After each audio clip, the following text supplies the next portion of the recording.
What's going on, guys? We are back. We are here for your Forbidden Door post show here on Wrestle News 365. Let me know your thoughts on the show. Let me know what you thought of that, as the show has just gone off the air. Maybe a little bit over curfew. Tony Khan might have a little bit of a fine to pay there. We were wondering, weren't we? We were saying, how long will AEW go over curfew? Of course, curfew is 10:30. There at the O2 Arena, and AEW have been known this year certainly for their incredibly long pay-per-view, so I was very curious to see if they went over, by how much they went over. They went over a little bit with a major post-match angle that sees Will Ospreay not only written off of AEW television, but a big question about if Ospreay is going to return to AEW in-ring action. The suggestion is he's going to be out of action for a very long time. We are going to be discussing it. Be sure to smash a like on the like button. Be sure to subscribe if you haven't already to Wrestle News 365. As you can see right there, we are less than 100 subscribers to go until 24,000 on our road to 25k in 2025. So if you haven't already, be sure to subscribe, click the like button. As I said, we've already got over 60 people watching right now. Let's see if we can get to a quick 50 likes or even higher. Let me know your opinions. Let me know your hot takes, your thoughts on AEW and New Japan Forbidden Door 2025. I mean, I say AEW New Japan Forbidden Door 2025. It was more just AEW Forbidden Door pay-per-view. Wasn't a huge amount of New Japan involvement on this show. Overall thoughts, and then we'll get to the main event and work backwards, because that's how we do these post shows, because the show's just gone off the air. There's a big talking point. Everyone wanted to talk about it. I thought the show was very good. I mean, AEW does pay-per-view very well. And I think, actually, this just goes to show AEW, if they are watching this stuff and looking for some reaction to this, you would say this is a positive of not a show doesn't have to be 5-6 hours. You had an enforced curfew here and it actually helped you out. I think you had a main event that absolutely delivered. It was chaotic. It was violent. It had stunts. It had feel-good moments. It had emotional moments, which we'll get to. I think you had an AEW World Championship match that absolutely delivered. An AEW Women's World Championship match, which was very good. You had a very strange tag team title match, which we're going to talk about later on, whereby it looks like stipulations are removed and people don't want to put people over at a finish there, which was really, really botched. You had a technical IWGP title match that was quite interesting. So we're going to get into all of it, but as I said, let me know your thoughts. Be sure to get your super chats in, get your members chats as well. We'll get them written and read on the screen. And also be sure to check out all of our affiliates, which you can see in the video description below. You'll also be able to see them throughout this video. It's a great way to save some money, get some great products, and also support the channel as well. Right, so let's get into the main event first, and then, of course, we'll work through chronological order. Of course, the main event was this lights out steel cage match.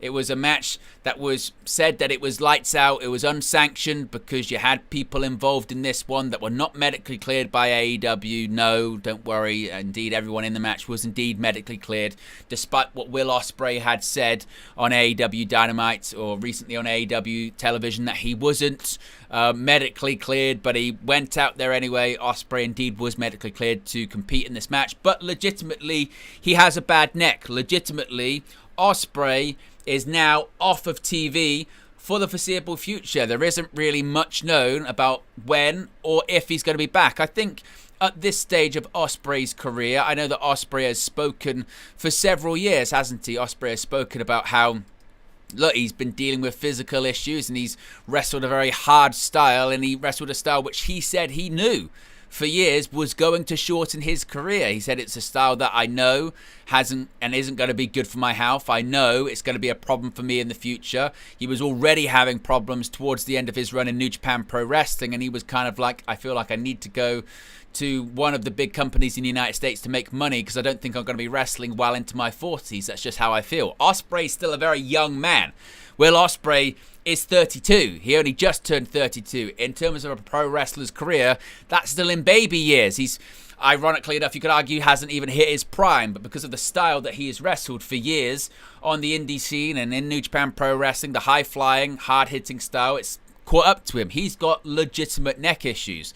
That's why they had the spots at AEW All in Texas where he was written off of AEW television, getting his neck Pillmanized by the Death Riders at ringside in that Texas death match involving Hangman Page and Jon Moxley, was to give him time off because he needed it to recover. Now, they knew they had Forbidden Door coming up, which of course was tonight at the O2 Arena in London, England. And he said that he wanted to make it for that show. He was going to do everything in his power to make it to that show, and he did. He made it to this show. It's only a 10-15 minute drive from his front door, as he mentioned, and there was no way he wasn't going to perform in front of close to 19,000 of his fellow countrymen this evening.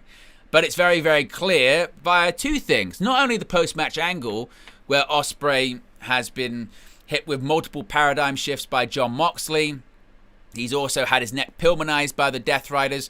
But even prior to that, you saw them obviously talk on commentary about, we don't know when we'll see Will Ospreay again. We don't know if Ospreay's going to be back. We don't know what the situation is with Will Ospreay. And he was visibly emotional. When he came out to the ring for his entrance in the first place, he had tears in his eyes. Not only because he's performing in the UK, he's performing in London, in his hometown, in front of probably his family, his friends, and his fellow countrymen, but he was emotional because he knew what was ahead of him. And what's ahead of him is a likely neck surgery.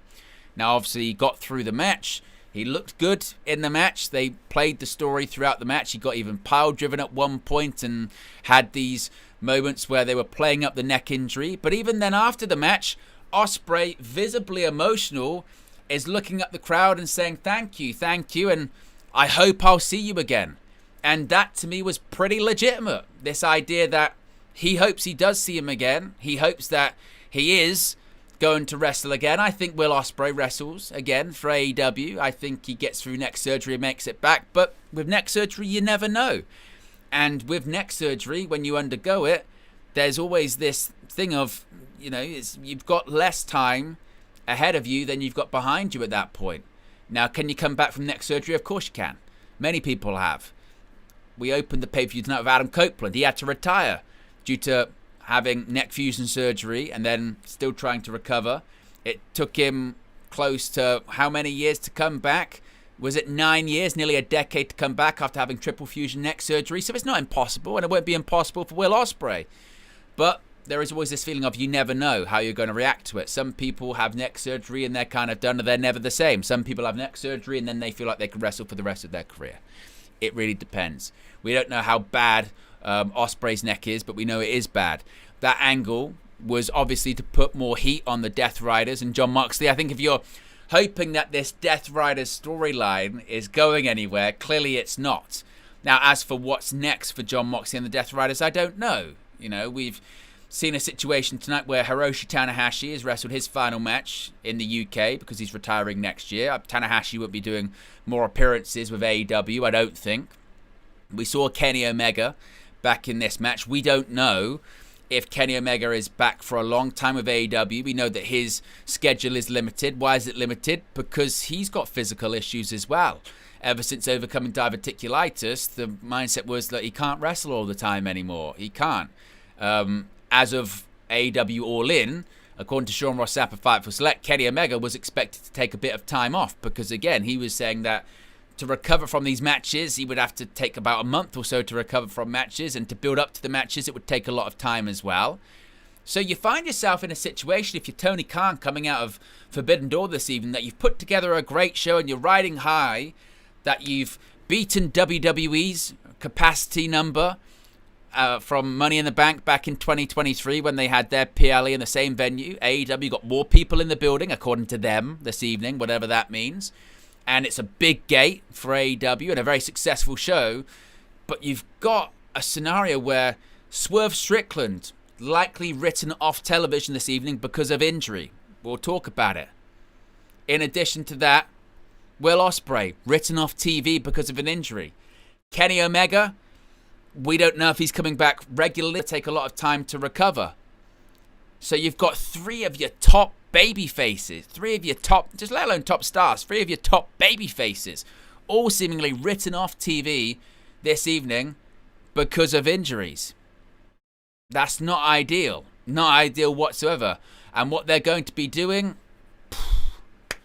Again, we'll have to wait and see. So, it doesn't look good for OSPREAY. It doesn't look good for Swerve. It doesn't look good for Omega. As far as your top baby faces now, that's why I think it was critical that Hangman Page retained his AEW World Championship this evening, which he did. And it looks like he could probably actually continue his feud with MJF coming out of this pay-per-view, considering the finish of that match. But then you look at the other top baby faces in the company, Darby Allin, but Tanahashi's now gone. Not that he was a top babyface for the company. Omega could be gone. Ospreay's gone. Swerve's gone. There's a lot of people in AEW that will need to step up and be elevated into that main event picture. Really, for top to be a top babyface in AEW moving forward. And we look at, am I seeing any top male babyfaces that won this evening? I mean, you've got Adam Copeland and Christian Cage, but they're doing their tag team thing, and they're hardly the future. Maybe that's a partial reason why they didn't turn Daniel Garcia on Nigel McGuinness, because they might need babyfaces in the main event scene right now for All Elite Wrestling, because their babyfaces got absolutely decimated coming out of this show. Well, coming into the show, likely they were decimated, but coming out of it, there's certainly going to be a lot of, I think, reshaping and moving parts around for the babyface scene in AEW moving forward. We've got close to 130 people watching right now, which is great, guys. If you haven't already, click that like button and also be sure to subscribe. Let's see what some of the people are saying here in the chat. King of the Indie says hardcore means injuries, Tony. JM says AEW wins again. Mario says Jay White, my boy. Again, this is a big problem too. Tony Khan recently confirmed Switchblade Jay White. The expectation is we don't see Switchblade again in 2025. And it's nearly September at this point. Switchblade, there was rumors that actually he might have to undergo shoulder surgery. He was out of action with a broken hand, but he'd actually been dealing with shoulder issues. And the expectation was that he's actually probably going to undergo shoulder surgery, which means he misses the rest of this year and could miss well into next year. So another top babyface, I think they were planning to turn heel, probably on Adam Copeland or something like that as part of the storyline. He's out of action as well. Willie, I think, is right here when he says that AEW needs Eddie Kingston ASAP, soon to TV. I think you're absolutely spot on there, Willie. I think the hope would be that Eddie Kingston would be cleared soon. With the Death Rider seemingly not going anywhere, you think that Eddie Kingston probably comes back in and feuds with the Death Riders. Of course, Gabe Kidd, he got injured in that match. We don't know how many shots that Gabe Kidd's going to continue to do with AEW now that Forbidden Door's come and gone, but he's got this loose affiliation with the Death Riders. So probably Eddie Kingston comes back in and feuds with them, and that's a top babyface that's back. So maybe that's something to consider too. Mario says, "You were awesome, brother. Can we see Orange Cassidy?" Perhaps, but I don't know how long his injury status was, because he was another one. Let's have a look, because there was a feeling. So he suffered a torn pec back in March. It's probably way too soon for him to be coming back, in all honesty. The last update that I can see was from July. In early April, reports revealed that Orange Cassidy had a torn pec. There's still no clear timeline for his return. The likelihood back in July was that he was out of in-ring action for the foreseeable future. So there's a bunch of injuries right now. I think, as got teased in this show, Konosuke Takeshita probably turns babyface soon. Of course, Takeshita didn't wrestle on this show this evening, but he did appear. And as we saw the Don Callis family, the fact that they've just got another new member, and that's a top heel faction, I expect Takeshita probably to turn babyface soon.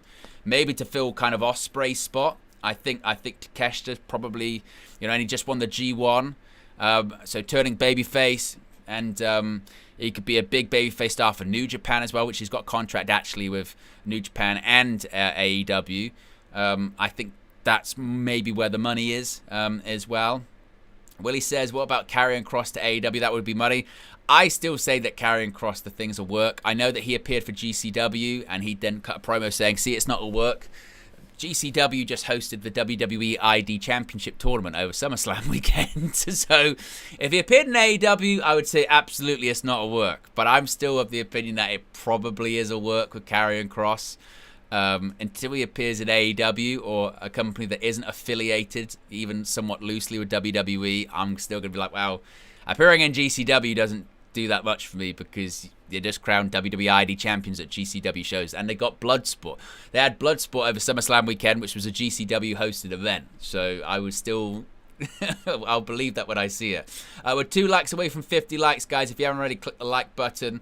And Sarah says, completely agree, Willie, that could happen. It says, do you think Ospreay's career is over, or is this a way to... I think for now, writing him off TV for a while. I don't think Ospreay's career is over.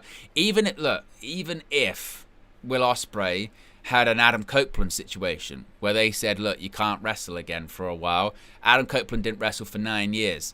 The thing is, with neck injuries, sometimes they can just take a very long time to recover, and then you have to see how they heal. Look at Big E. Big E's a great example, where he had the surgery and he was told, look, basically every year we have to do checkups to see what's happening, to see if bone is grafting. If it's not, you can't wrestle. Maybe one day it will and you can. We don't know. We don't know if Ospreay's in that situation, by the way. I would think probably not, because he wrestled tonight. So he's not as bad as, say, Big E, who got dropped on his head and broke his neck. We don't even know if Ospreay's got a broken neck. It could be a situation a bit like Bryan Danielson had back in 2014 when he won the WWE World Heavyweight Championship, where he didn't have a broken neck, but he was having a lot of issues with numbness in his hand and grip strength, and he came back from that, but it took time, and some of the strength just took time to come back. Sometimes it just didn't come back, and Danielson still has the same neck issues today.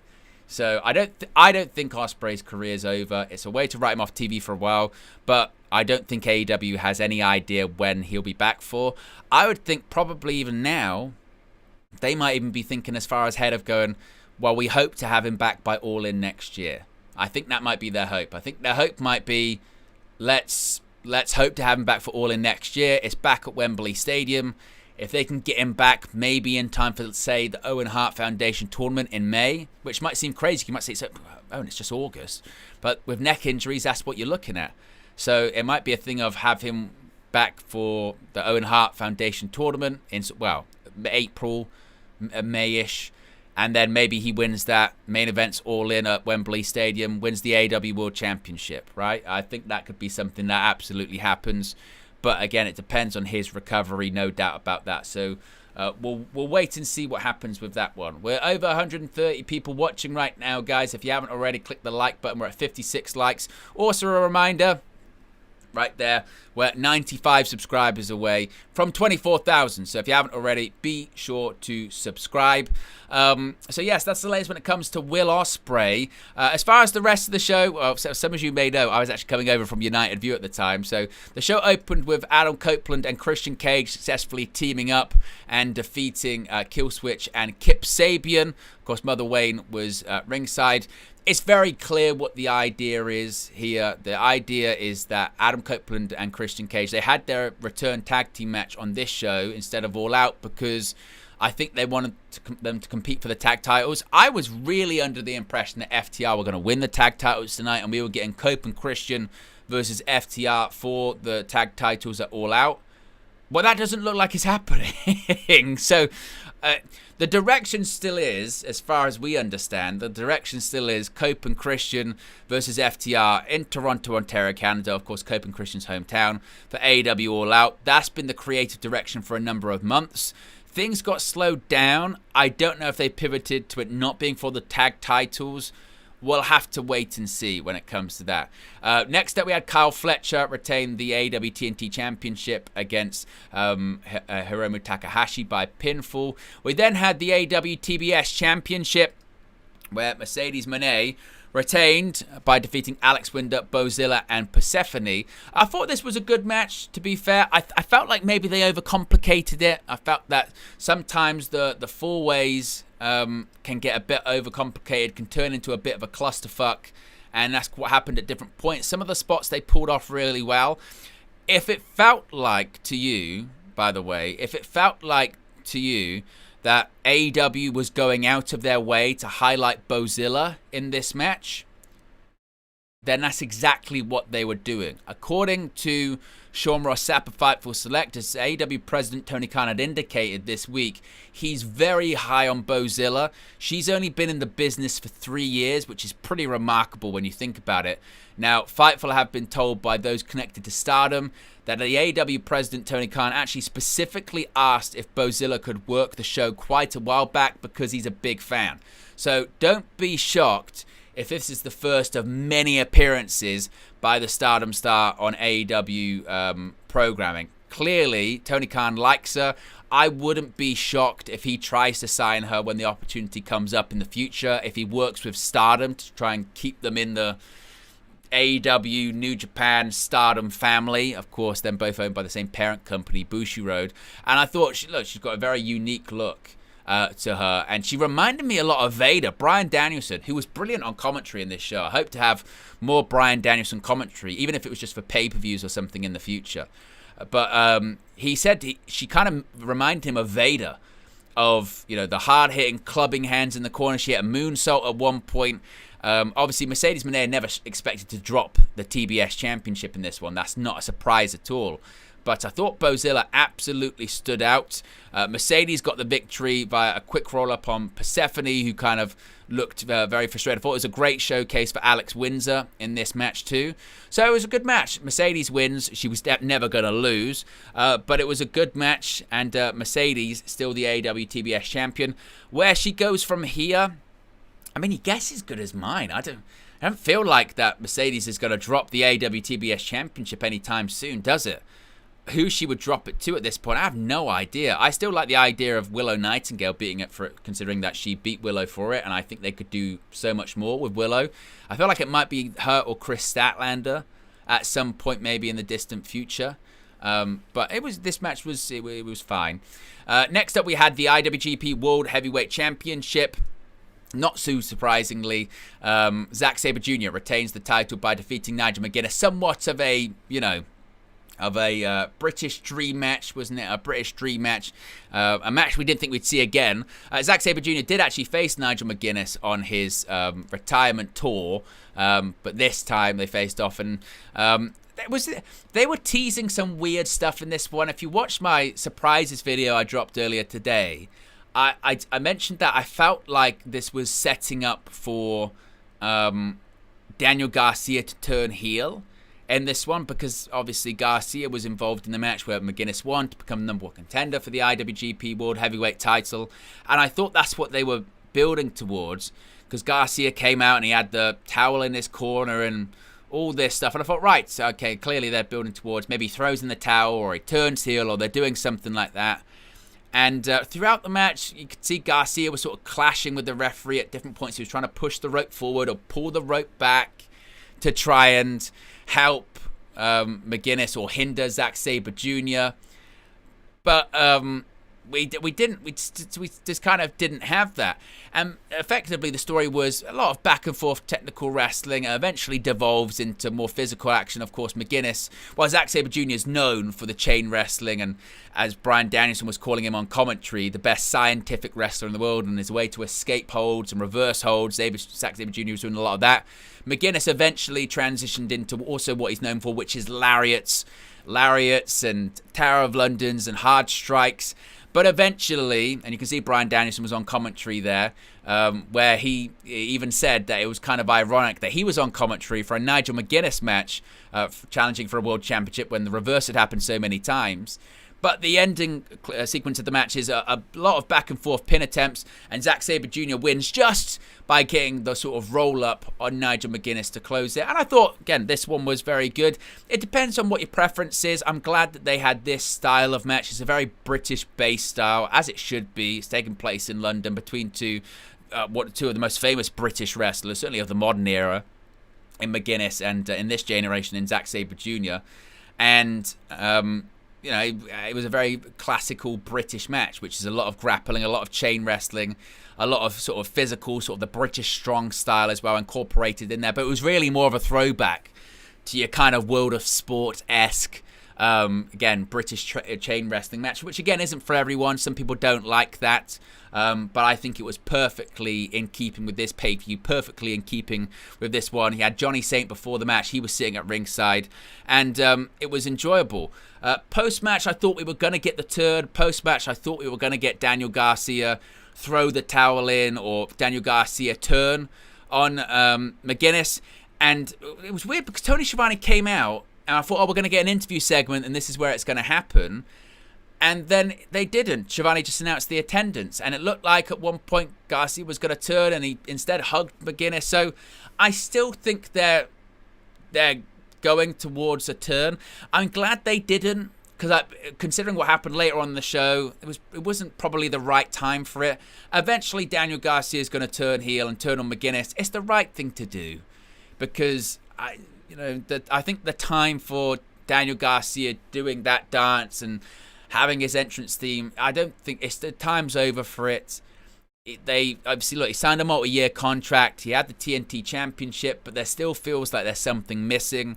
And I don't know if that's just him being a heel. I'm not sure about the promo style or what have you, or just the overall presentation. It feels like something needs to change there. And maybe Nigel McGuinness feels like he can get it out of him. And certainly a match between the two, one-on-one, with maybe a bit of a blood feud, I think could do very well there. So I think that's maybe where that one's going.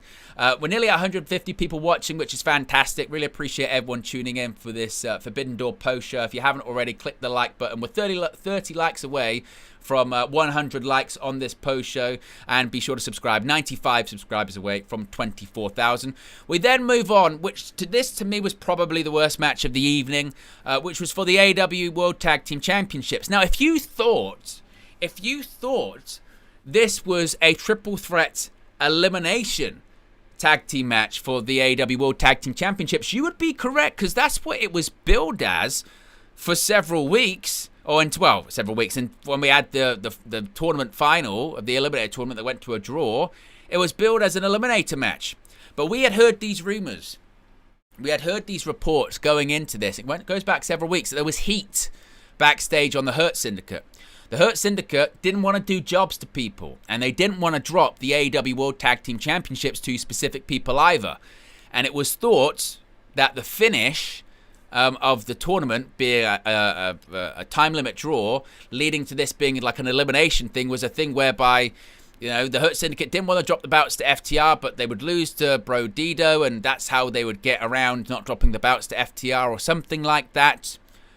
Well, it gets even more complicated and even more petty than that, it appears.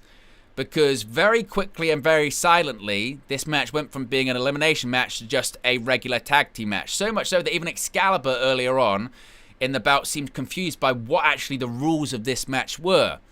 Now, as we go through the closing sort of moments of the match, suddenly you see the Hurt Syndicate, the AEW World Tag Team Champions, be attacked by masked figures in New Japan Pro Wrestling tracksuits. It turns out said masked figures are actually Ricochet and the Gates of Agony. As Bryan Danielson pointed out, and he did his very best, Bryan Danielson, he tried to make sense of this shit. He said, well, if you'd have seen on AEW television that actually, MJF was trying to sort out stuff with Ricochet and the Gates of Agony, so maybe they have something to do with this, and MJF is trying to stop the Hurt Syndicate with something. Something. That's what he was trying to do. But, so they're out there, and then we go to this finish whereby there's meant to be some kind of tag team maneuver with Brody King sort of launching Bandito. Bandito kind of botches the pin. He tries to do the pinfall. Dak's shoulder comes up, so the referee stops the count. Then he tries to pin him again. Cash Wheeler has to stop himself because he's meant to get close but not break it up. It was just, the whole finish was just one giant botch. And clearly there are backstage shenanigans going on. And this isn't even me just speculating. This is now even being reported. Sean Ross Sapp of Fightful Select has said, and I quote, regarding the Hurt Syndicate story recently and a third team being added, it was hinted to us about a month ago that a 3-team match could happen, so this has been discussed for quite a while. While Hurt Syndicate and Speedball poked fun at the rumors of MVP not liking Speedball, we were never told of any plans that would have seen Jet Speed beating Hurt Syndicate. MVP had intimated they'd prefer to lose to the Gates of Agony, Private Party, or the Outrunners. For those that confuse this with creative control, it's not. That's a clause in a contract and free will. Now, Fightful said they've not heard that they outright refused to lose or rejected to lose to anyone. Today's match is an elimination match, but it didn't end up being an elimination match. It got even more clusterfucked. MVP was not seen backstage by those that Fightful spoke with. There is nothing legally preventing him from traveling to England. He's been there at least 2,000 times, so obviously his criminal pass isn't a problem or anything like that. So nobody knows what's going on with this whole situation. It was meant to be an elimination match, then it wasn't. Then people thought the plan was to put the belts on FTR, and then FTR face Cope and Christian for a tag title match. That's why Cope and Christian had their return match at the pay-per-view here against the Patriarchy, or the Matriarchy now, I guess, or something, because they wanted them to get a win so they could say, oh, they can challenge for the tag titles because they've already had they've won a match as a tag team. But it's all got screwed up and nobody knows what's going on. It's just turned in to one big, like the finish of this match, one big clusterfuck. That's where this finish was. That's where this creative for this one was. Nobody knows what is going on here. And the rumors are looking even more convoluted and complicated coming out of this.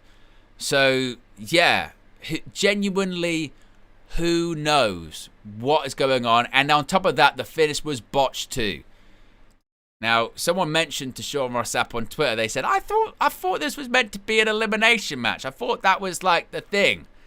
And he also said, yeah, I thought so too. I thought it was meant to be an elimination match as well. So, who knows?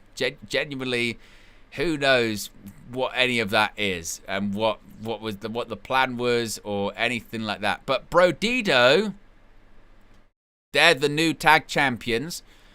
You would have thought. You would have thought that I would have thought they maybe lose the well, maybe this is the idea was because Swerve's out and because Ospreay's out and because Omega's still technically probably out. They're like, well, we really need to elevate some baby faces here, so let's have Bandito and Brody King win. And I guess they can drop the titles quickly to FTR, but they'll be seen as top singles baby faces moving forward. I mean, your guess here is as good as mine. This match turned into a mess at the end, and the creative surrounding it just seems incredibly messy too, and I don't understand. For me, this was the low point of the show because it was incredibly confusing, and I just don't get it. We're 17 likes away from 100 likes. If you haven't already, click the like button. Be sure to subscribe. Let me know your thoughts. A reminder, guys, super chats are open. I've got a super chat subscriber. It's been a long day.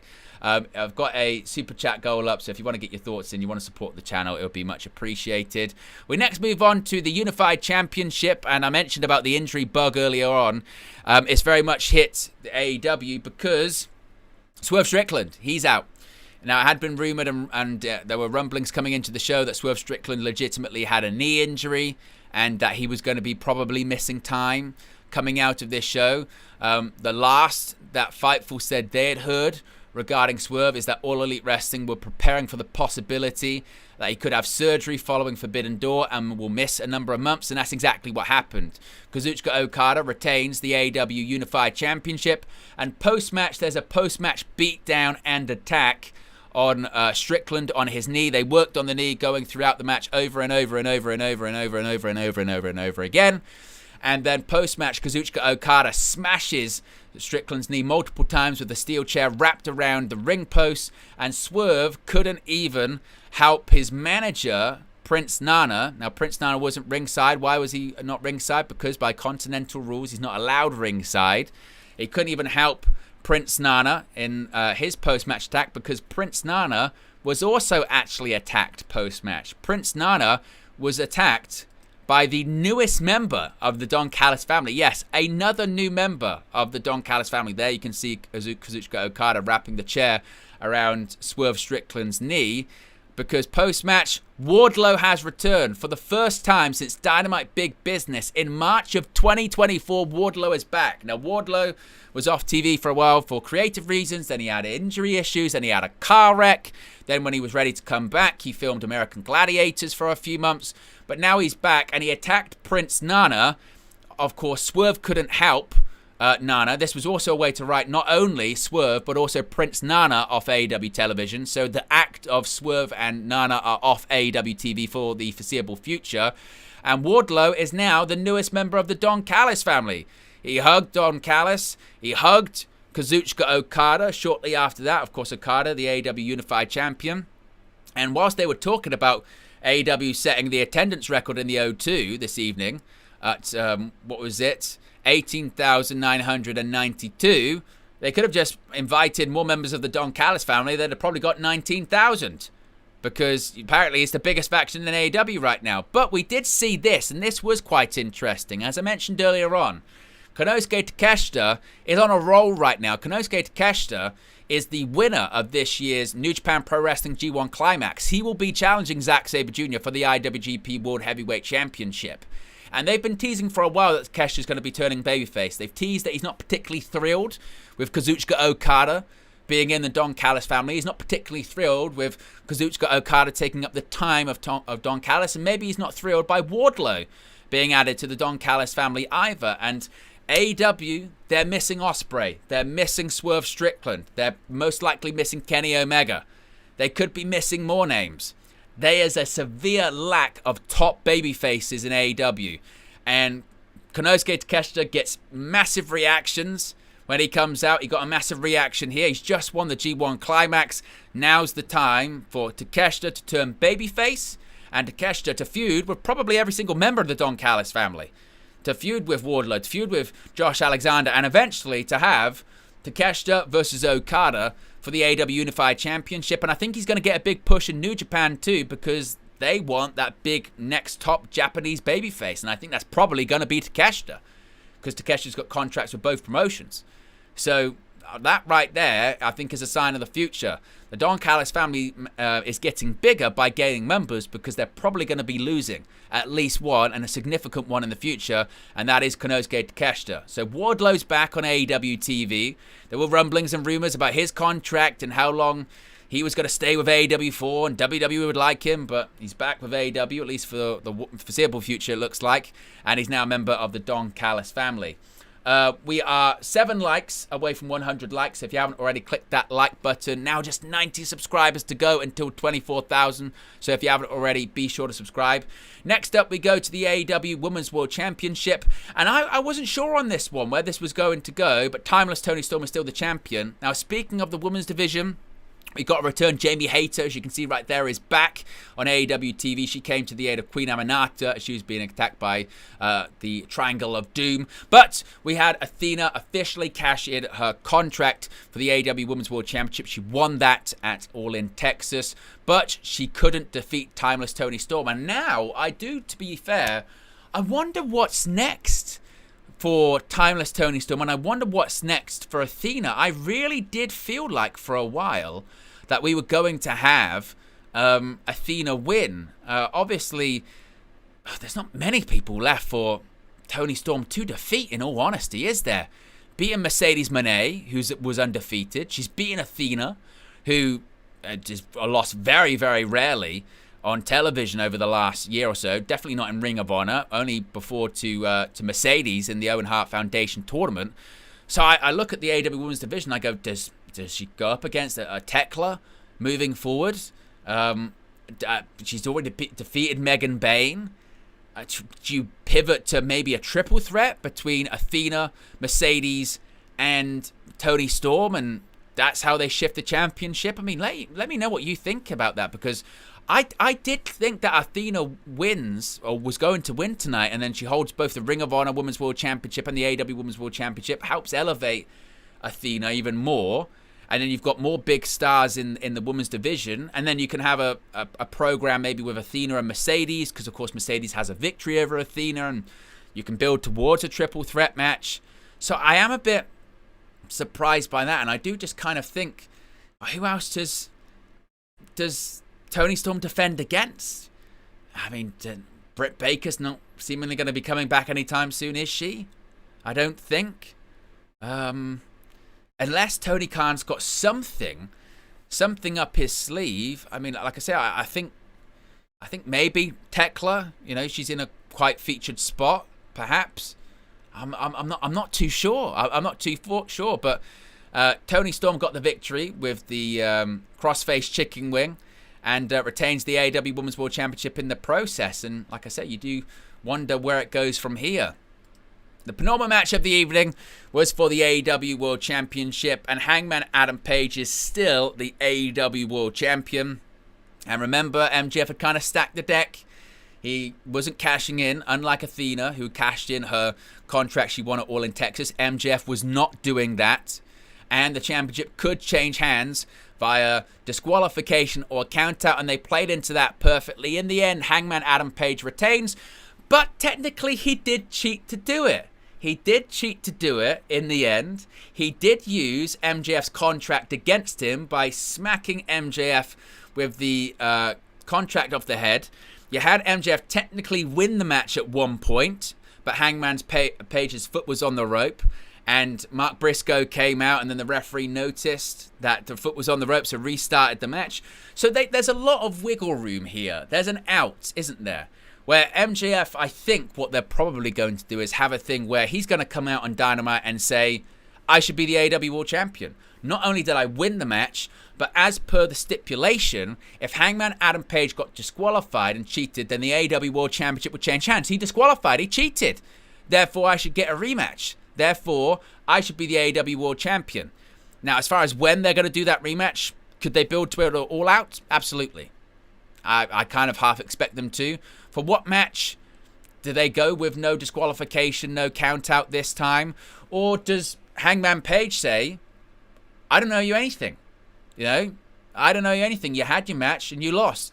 The only way now, MJF, you can face me again for the AEW World Championship.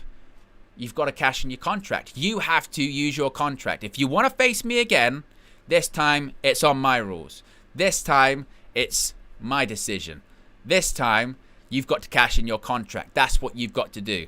And if you're going to cash in your contract, you've got to cash in a contract for an AEW World Championship match of my choosing. Remember this time around, MJF said, count outs, disqualifications, I win. That's what it's got to be. And also, I'm not using my contract. I could see a situation where they extend this story and they say this time it's completely roles reversed. This time you have to cash in your contract. This time not only do you have to cash in your contract, but you have to cash in the contract with Hangman Adam Page's. My stipulations. Now what they could be, who knows? Hangman's done a bunch of Texas death matches, hasn't he? So would he do that again? I kind of hope not, because I wouldn't want to see that so soon after All in Texas. But it feels like there would be some kind of gimmick there, wouldn't there? That MJF wouldn't like. It wouldn't be a steel cage. They've just done it. What other matches could they do? I mean, they have done Iron Man matches before. Both Hangman and MJF have done Iron Man matches before. So maybe you could see something like that, perhaps, that they do. What other stipulation could it be? We'll see. We'll see. It could be some. I think some kind of stipulation it's probably leading to, most likely. But it built that. Maybe there's a special referee. It's going to be Mark Briscoe, perhaps. But I think we probably see them face off once more. And maybe that's where Mystico gets involved, because of course MJF is the CMLL World Light Heavyweight Champion, and he's going to defend that title in a mask versus title match against Mystico at the upcoming CMLL, I think 93rd anniversary show. So maybe that's going to be part of the storyline, part of the build there. Time will only tell when it comes to that one. But Hangman Page, as I mentioned, despite MJF's best shenanigans, best attempts, I mean, he even recreated a sort of Undertaker look from Shawn Michaels at WrestleMania 25 there. Despite all of that attempts at cheating, he still couldn't win the match. Buckshot lariat, 1, 2, 3, and Hangman Adam Page retains the AEW World Championship. Still the AEW World Champion. Didn't expect that, but look, MJF still got the contract, and with the contract comes the possibility he can still cash that in at any opportunity. And then, of course, finally, as I mentioned, we had that lights out steel cage match that we've gone over with the baby faces winning. But as you can see right there, Will Ospreay seemingly written off of AEW television by a devastating attack by the Death Riders, Jon Moxley, several paradigm shifts, and then Pillmanizing the neck of Ospreay. And Ospreay now written off TV for the foreseeable future. Even before the attack, he looked like he was saying goodbye to the crowd for quite some time, wasn't he? So there you go, guys. That is your AEW and New Japan Pro Wrestling Forbidden Door post-show. If you haven't already, click the like button. We've still got over 160 people watching. Be sure to subscribe if you haven't already, if you're watching after the fact. If you are watching after the fact, let me know your thoughts in the comment section below. Be sure to subscribe, as I mentioned, as we get closer to 24K. Be sure to also check out our affiliates. The live streams today and videos have been brought for you in collaboration with our affiliates. So be sure to check them out. You can save yourself some money on some great products, get yourself some great products, and also support the channel. You can also become a member of the WN365 roster. Scan that QR code right there. You can click the join button as well. You get your badges, your emojis, and your exclusive members-only content. Really appreciate everyone that stuck with me today. It's been a long slog across several channels from United View over to here. I've been streaming since 2:30 I started today, so it's 11:30 now. So how many hours is that? Can someone work out? Is that 9? 9? Is that 9 hours? It's 9 hours? Yeah, 9 hours. 9 hours straight, no break. That might be a record for me, to be honest. So I really appreciate everyone for tuning in and sticking with me. If you've come over from UV, I appreciate you giving me a try here and hanging out. Tomorrow here on the channel, we'll have more news videos, more countdown videos, probably another stream actually tomorrow because Raw's in the UK, so I'll probably be live because that'll be a good time for me. So we'll be back with another live stream tomorrow. I really appreciate everyone for tuning in as always, and I'll be back very soon. I'm out of here. Peace.